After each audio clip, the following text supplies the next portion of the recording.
Et puis lelo na comment le bain on a commis pour implorer maintenant on a que les boutisme les esprit moya mabe à dictature mais on les acquis bien et là on a aussi un chef de l'état le haut sommet le patron le commandant suprême il faut là ta soukoutou wana ya mobutu azakana il faut sanctionner les gens. Le chef n'a pas d'amis, ou le chef n'a pas d'amis. Par exemple, quand on gérance, il y a un monde dans l'État. On ne peut pas laisser ça. Et l'État a beau, il peut plus souffrir. Et puis, vous êtes à 2 ans. 2 ans. Bon, tout le monde va dire. Là, on va dire que la presse. Article 5 de la Constitution nous dit le peuple est les souverains. La souveraineté revient au peuple. Et puis, il faut chef d'État, en 2023, bon, 2023 et 2025, il faut être la vérité parce que le pied, c'est en 2025. En 2025, il sera délivrable devant la population. Pas Chantini Nobila, pas Mosso, pas Martin Peuple, mais ça sera le chef de l'État. Il n'y aura pas des élections. Parce qu'il y a la famille, je suis à l'Union sacrée, je dois réfléchir. Je ne vais pas être là, ça qui j'allais. Je ne vais pas qui j'allais. Parce que toi déjà le 1er février, calendrier électoral les ça.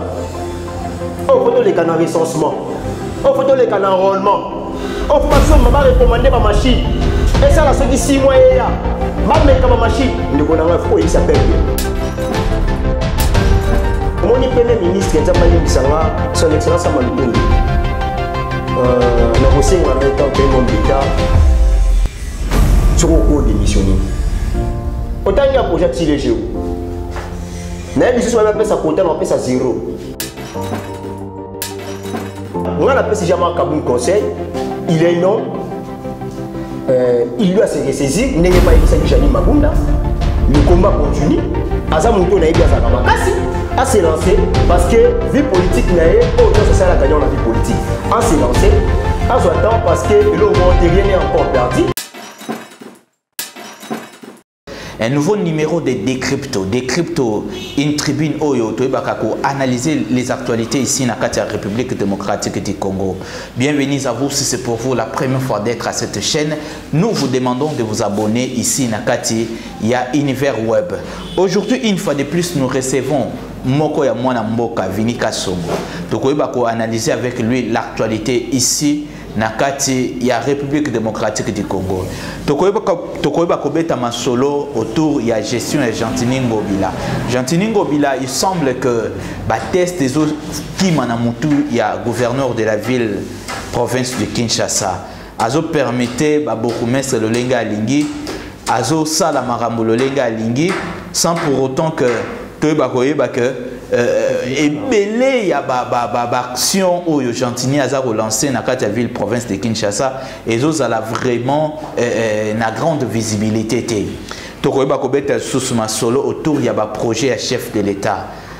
Monsieur le Premier ministre Sama Lukonde, on aimerait sentir ton implication dans le projet à chef de l'État. Tout le monde a un projet et belé zolala. Tokoyeba kobeta encore ma solo autour. Il y a un dossier, il y a Jean-Marc Kabound. Jean-Marc Kabound, qu'est-ce qui se passe? Aujourd'hui chassé dans l'IDPS, que deviendra Jean-Marc Kabound? Autour de notre émission. Sans plus tarder, toujours que le directement et pas un autre invité, Vinika Songo, membre, il y a Union Sacrée. Mbote na Vinika Songo. Mbote ndeko presse, mbote ba Congolais nyonso bazali kolanda biso bisika bozwami, ba Congolais à diaspora en France, Londres. La pesimbote nanga na maman Jojo Makela ainsi que Jonathan Mukadi mbote mingi na Traiteka o muninga nanga zali ko soutenir sans oublier le géomètre Ablen Akweti muto azali ko soutenir vision et ministre ya na biso affaires foncières le géomètre Ablen Akweti yene mtazali ko martiniser azali seul CPO azali ko travailler pour l'intérêt ya mboka na pesio mbote na biki beba sikazali tokoya kotala e na CP vraiment sous une invitation de presse il y a pour partager sous na imboka concernant la politique actuelle tika te débat le à la débat moko républicain pour servir peuple congolais à mettre un peu ko retenir le moyen pour pour avancement mboka na biso. OK, bien mon mboka Vinika Songo le to bandali kolo. Ouais. Chantini Ngobila. Qu'est-ce qui se passe dans la ville province de Kinshasa? Chantini Ngobila, on ne comprend pas. C'est de l'incompétence ou quoi? Azo permettre ba bourgmestre Lolenga Alingi. premièrement, l'autre fois, ça la Kango. Et pas Chaki. Mais je vois comme si Gentini Ngobila se donne l'habitude de permettre les bourgmestres de l'Engali. Moi, je suis prince, il y a plusieurs fois que l'émission, tout ça, le peuple congolais, il y a vini kasongo abenga muto azali anti Ngobila. Parce que Ngobila ko potangalité. Na yebi ça ko clair que Ngobila joue de leurs compétences, mo eza vraiment notoire au niveau sommet de l'État. Parce que les lois, tant que tu as makambo Gentini Ngobila, c'est grave, c'est grave. Il y a des bosses qui ont une permutation, même au coup de suspendati, le IGF va interpeller Bangoté. Tout le monde le voit, c'est resté comme chef de l'État qui est peuple la zone de la Côte du Kabyle, le loma bon comment ba territoire abattre. Le loma bon ba teki yango pour na bien commun abattre. Mais le chef de l'État qui décision bité non. Moi na mboka on na suspendre gaé à restituer bloc abattre. Si le lot rien ne restituer. IGF à la date. Mais le lot to ka monter parce que Ngobila so ko mener ba bavir na au sommet tête à ville à Kinshasa. Tout le monde est Ngobila ça muto cha poto poto. Tant que vous avez savoir mobiliser le corps monter peuple là témoin parce que quand on a tenu au télé matin défendre dans univers web et loko c'est toujours mon que non ba tebele ba comme benga on finit comme ça la pas Ngobila non moi je ne travaille pas chez Ngobila non Luka pelo pas mobilité mais je dénonce banti valeur Ngobila ça comme ça parce que Ngobila tisiko rien ne marche dans la ville à Kinshasa toujours tout ça na bosoto mais tant que bisinga elo wasali ils déjà pour violer la loi parce que Ngobila ça la compétence ya pour nommer. Je vous dis ce que Ngobila a nommé Baboukoumès qui était. Or, Baboukoumès qui a la nomination à l'ordonnance sous l'inspiration chef de l'État.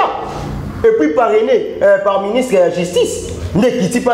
Pardon, pas ministre de l'Intérieur. Et puis ne quitte pas Gentini Ngobila. Mais Ngobila a la compétence.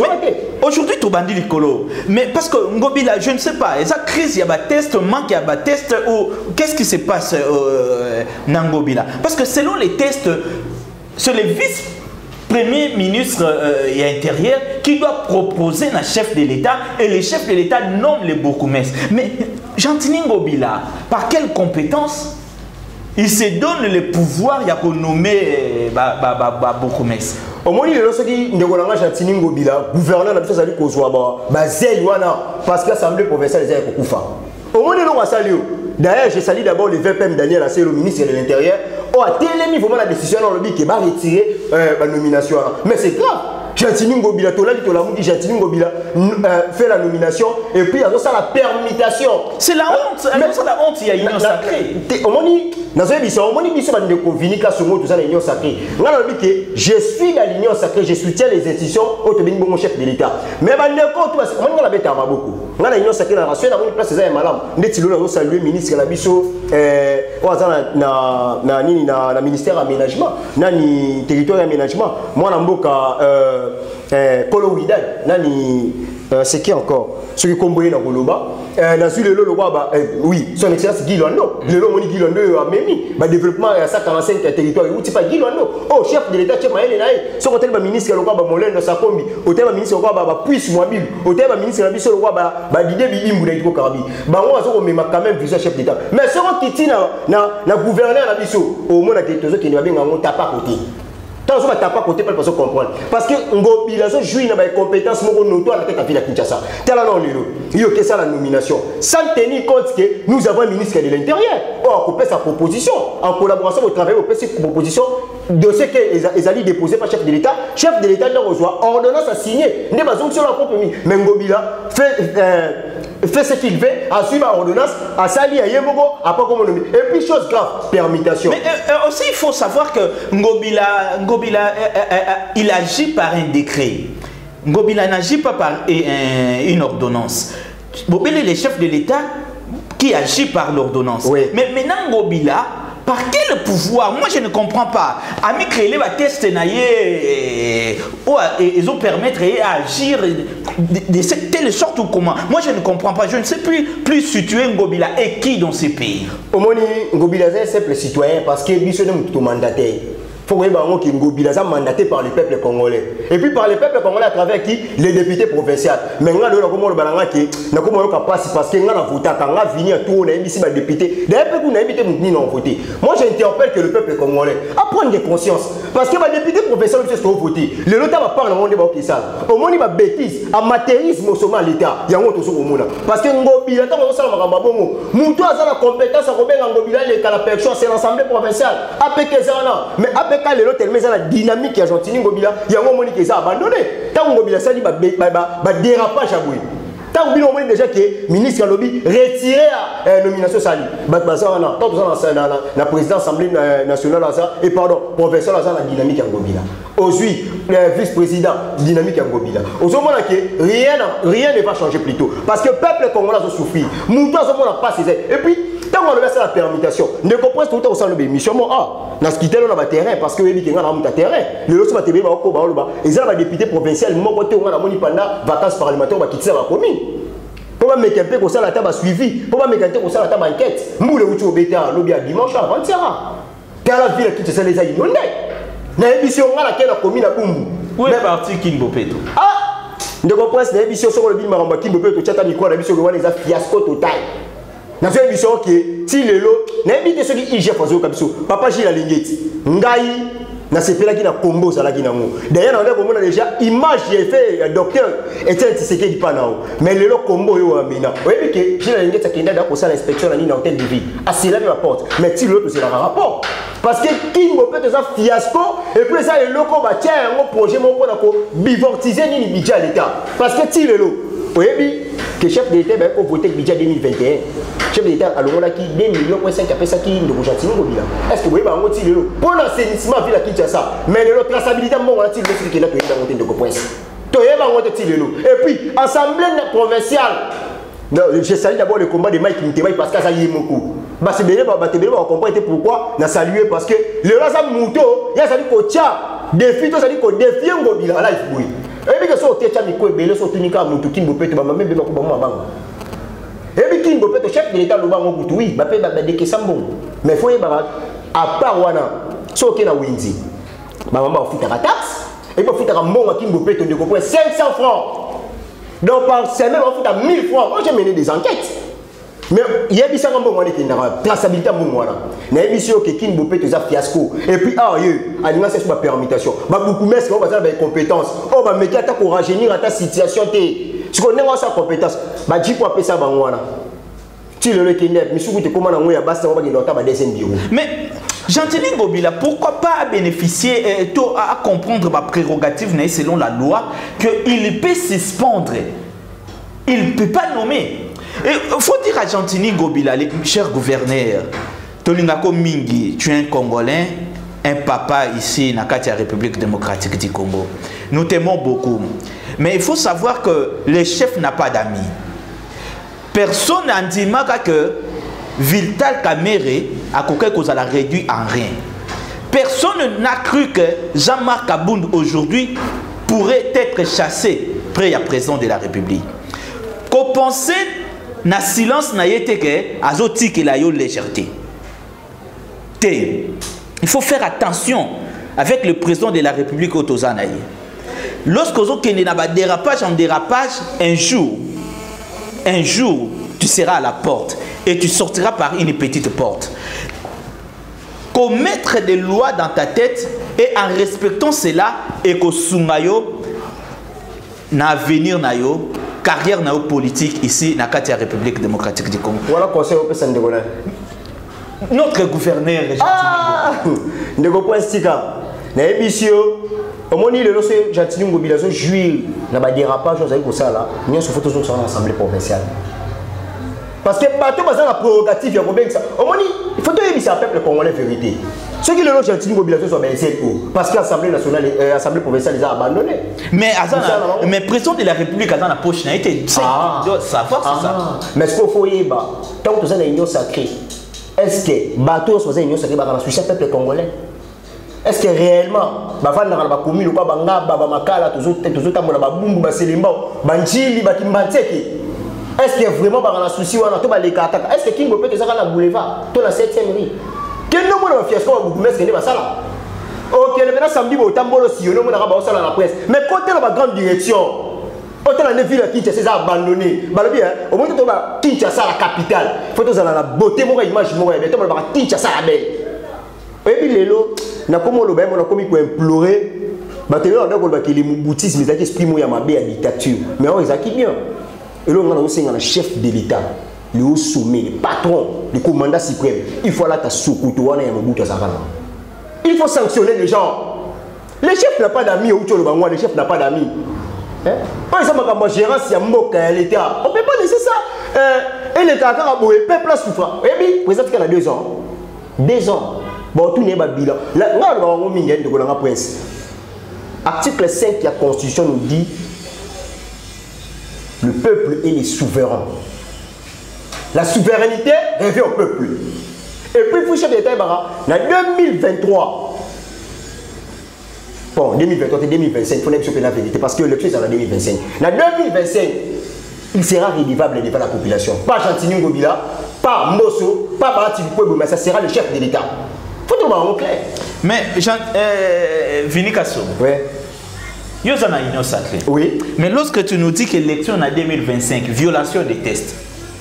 Bon, il faut qu'on soit réaliste. Nous avons un prince, tout ça calcule, tout ça le 1er février. Tu vois, en 2022. Ok? Denis Kadimasa a la tête à signer. Est-ce que vous avez déjà calendrier électoral? Calendrier électoral est bimi. Il faut même ça peuple, non? Calendrier électoral est bimi. L'échec est l'union sacrée. Non, ce n'est pas l'échec. Mais tout le monde a pour se dire qu'il était. Parce que les gens ont ici qu'en 2023, il n'y aura pas des élections. Mais il y a un échec et l'union sacrée. Non, au moins, il y a un échec. Mais c'est que Bilé, ça fait partager. L'union sacrée, non, le chef de l'État a sali et l'autre a sali à peine. Vision est qui demandait à peuple.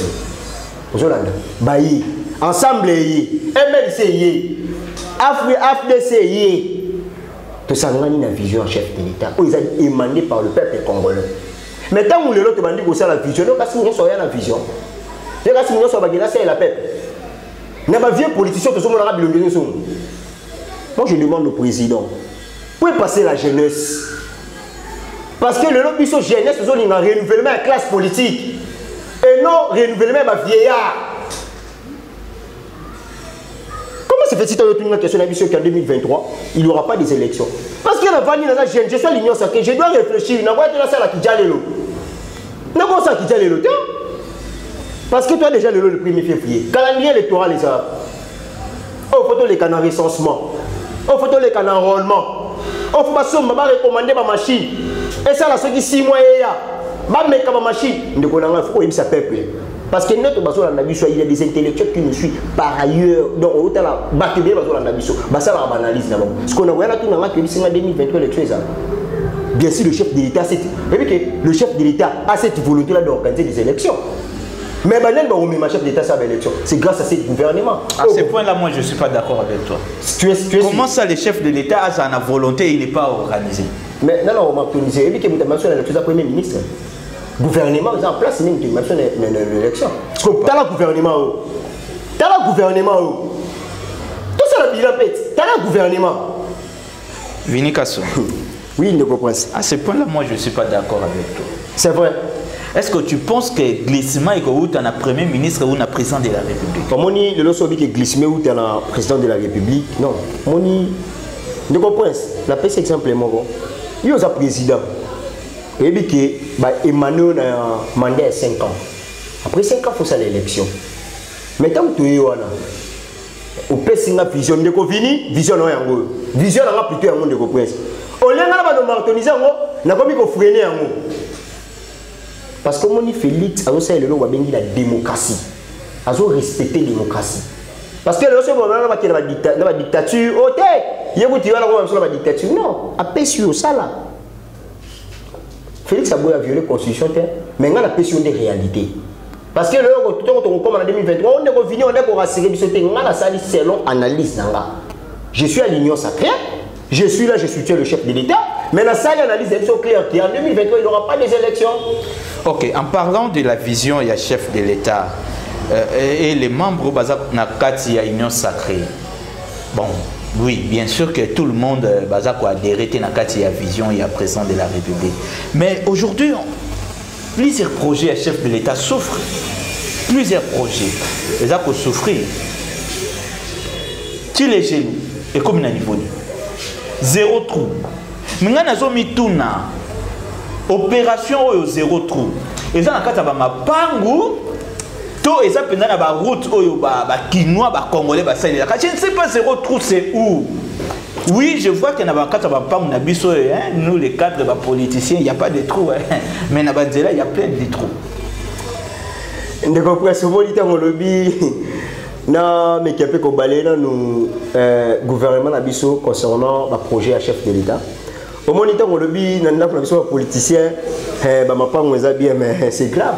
Parce que tout le monde qui dans les images ndako ya Jean-Marc Kabund c'est bien na ba soto monton na kati mais kingabo moi na soki na waya OK ba côté ya ba benga ngoni ba kingabo ba kota kati kuna mais ba ndeko batonda ba dinda kati et c'est Jean-Marc Kabund oui wana lo banini mbongo ya zuya mwana tongi mais tant mo le projet chef de l'État mon gouvernement oyo ngai na ko le peuple aza témoin. D'ailleurs, je m'excuse d'abord. Je suis à l'Union sacrée. Je suis quoi dans le gouvernement, mais le long du gouvernement, il y a le tourisme. Il y a le tourisme dans la carte. Et le bilan moment dans le projet Kessi. Au moins, le temps de la politique, il faut tout le rappel de loin. Au moins, le Premier ministre, son Excellence Amalukonde, n'a étant qu'un homme d'État. Sur le cours démissionné. Autant il y a un projet de Géo. Mais il y a un peu ça côté, on appelle ça zéro. Franchement, on sait là qui dit le terme. Zéro que sur la terre jaune. Tile l'eau. Zéro pardon. Tile Géo pardon. La terre jaune. Tile l'eau. Fallait pas côté des faux banques. Ba kita ba campem ba bibois. Mais sur kaka tile l'eau la terre jaune. N'espace Grand Kassai. Daniel Kabeya Loba, je le salue d'abord mon vieux. Akenda le Bikouna penalty zéro. Il a l'Union sacrée. Azali, c'est un cadre aussi. Mais le lobby se montre tout le monde voyage à la chef de l'État n'espace Grand Kassai. Allez là. Et puis écoute, ceux qui ont été détournés, mais ça m'a plus de 14 millions. Ils ont cité l'un des proches, l'un des conseillers du chef de l'État.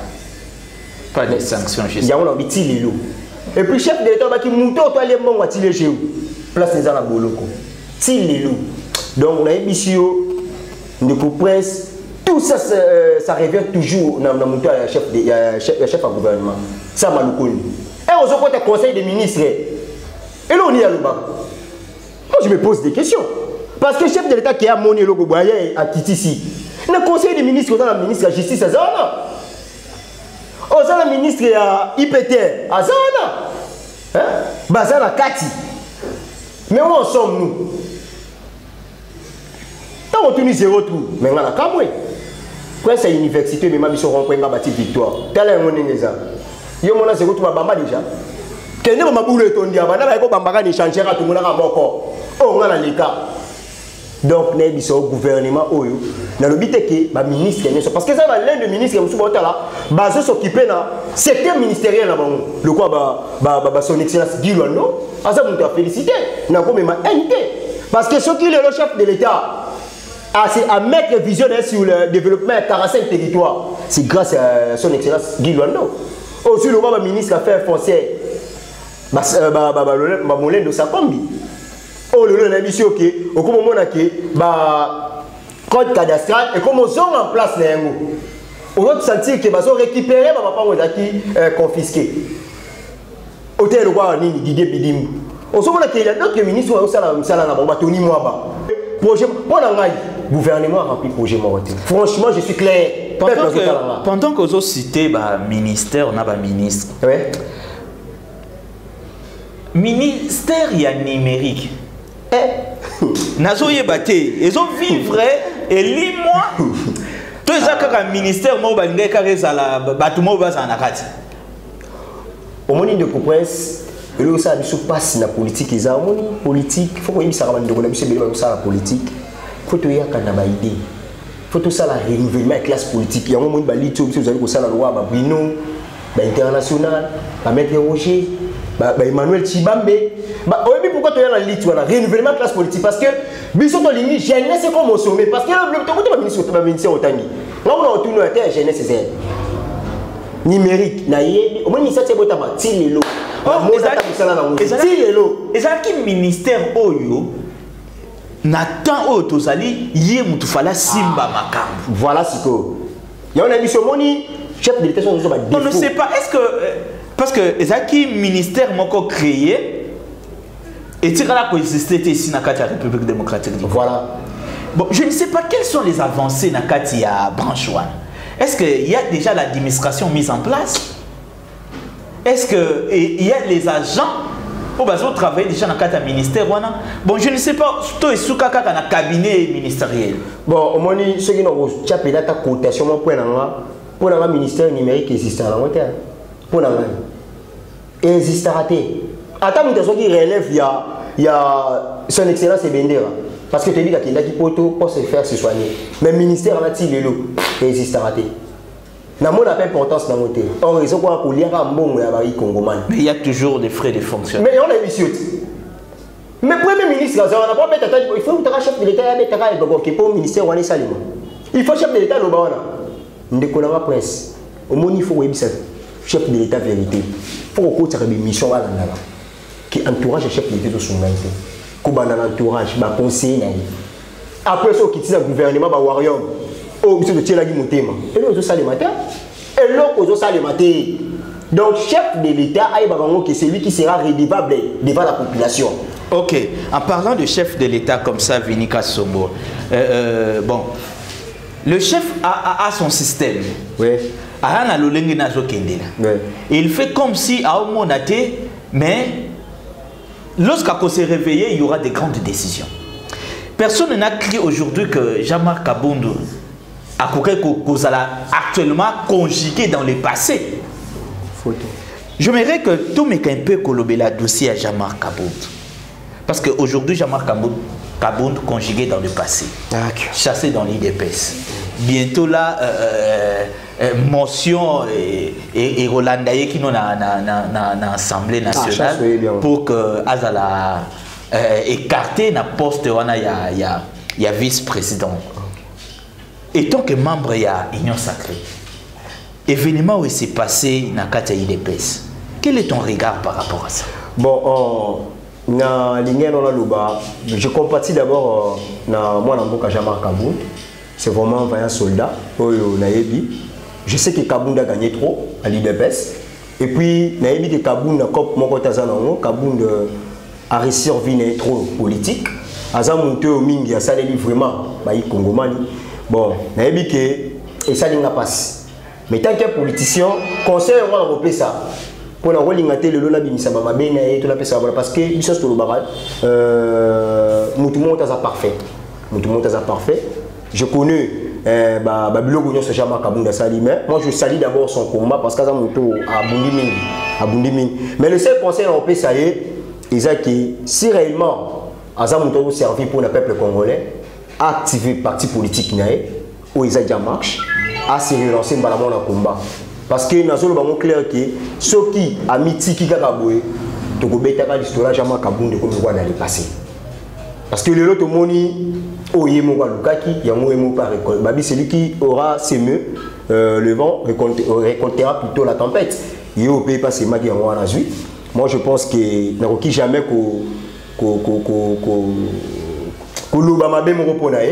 bon, moi je ne sais pas, bon, peut-être Azan Arginda caché déjà parce que lorsque Twitter qui sur sa démission, est-ce que les a quitté comme même chef de l'État n'a pas de faire? Non, au moins, bon, faut que les Congolais na biso façon de me rappeler d'information. Oui, tout le monde va tweet. Bon, on a le bawaneza, c'est le bavinaï. Mais plus qu'on a vraiment fini, la web sont fait. Tout le monde qui joue mon tour dans l'émission concernant Jean-Marc Kabound, moi j'ai dit bon, on a vraiment intéressant les peuple congolais. Parce que Vini Kassongo, oui, biso tous qui n'a pas IDPS. Pour eux, balobi que Jean-Marc Kabound tweet na waneza ko humilier parti mouné le roi IDPS. Un homme qui a assumé ma grande responsabilité dans Kati Yamboka, il ne peut pas tweeter sur sa démission. Et ça, il humilié IDPS. Un peu ça, argument au IDPS, c'est ça qu'on soulevait que moi, Jean-Marc Kabound, il ne pouvait pas tweeter sur sa démission. Oui, je sais que Jean-Marc Kabound a sali et ça qui mission se passe. Parce que je connais la qualité de Jean-Marc Kabound. C'est une erreur grave. Mais, et là, on a rappelé parce que nous sommes à l'Union Sacrée, tous les partis, tous les alliés, Là, il a rappelé que oh, peuple là, c'est là, ils ont des missions jamais Kabunte. Ils ont des choses, ça il y a jamais Kabunte. Mais ils ont toujours résultat social pour ramener peuple dans l'Allemagne d'Afrique au la kaki bango. Pour ramener social à peuple au la kaki bango. Pour assurer éducation, sécurité dans bango peuple aussi là. Parce que lorsque tu vas dire que il y a jamais Kabun, tu retourneras toujours en rond. Alors, pour nous éviter de cela, on appelle ce jamais Kaboun conseil. Il est non. Il doit se ressaisir. Il n'est pas émis Jani Mabunda. Le combat continue. Azamuto n'a pas à se lancer parce que vie politique n'a pas union sociale a gagné la vie politique. À se lancer, à attendre parce que le moment rien n'est encore perdu. À ce moment-là, à ça conseil on peut ça les partis politiques n'a à se mettre on terrain peuple congolais n'engal dit que tu réduit train de vie il y a des institutions pour peuple là se retrouver et là on a conseillé des avoir. OK, un grand merci na Jonathan Mukadi, Gérard Mukimba na kati ya Paris, Galan Kiyamba, Maman Joujou Makela na kati ya Londres. Un grand merci à vous Balandi Munene ya Univers Web Télévision. Un grand merci aussi Nayo Mwanamboka Vinika Songo. Oui, merci Makas parce que plusieurs empêchements, plusieurs tracasseries, les surtout là. Et puis, pour informer, il faut toute la réalité, c'est pour ça que je même moment. Merci vraiment, merci aux Yozali toujours proche Nabiso, Univers Web, Jonathan Mukadi. Sans oublier donc les géomètres Ablen à Kouitron à lobby Azali pour parrainer vraiment vision à ministre Affaires foncières les CP géomètres Ablen à Kouitron. Merci vraiment. Donc Maman Joujou Makela. Quant à moi, la PCO merci Univers. Continuez, vous s'abonner toujours, vous l'en émission. Donc nous sommes là. Merci beaucoup vraiment. OK, ça a été un réel plaisir d'être avec vous en ce nouveau numéro. Tobeti Masolona Mwanamboka Vinika Songo. Salutations à vieux Eric Bika, mon vieux propre Eric Bika. Bah, salutations à Yohana, c'est lui qui ne laisse pas si petit. Mbote na yo Yves Imbayi, mon vieux Amunene, Kitoko Makasi. Bah, salutations à Yohana. Nous vous demandons de vous abonner ici à Katia Univers Web. Mbote na yo aussi Gérard Moussa Pascal, Molane Monene. Il y a Univers Web. Nous vous demandons boya ibele na kati ya Salon Grâce, na kati ya Lemba Super, non loin il y a Stati, il y a Igota Nzambe, so komi wana na Botango Salon Grâce, bakata suki kitoko. So bakati yo suki yo moko mituna o ngai to sikananga to wana nazalaka kala. Ciao et à la prochaine.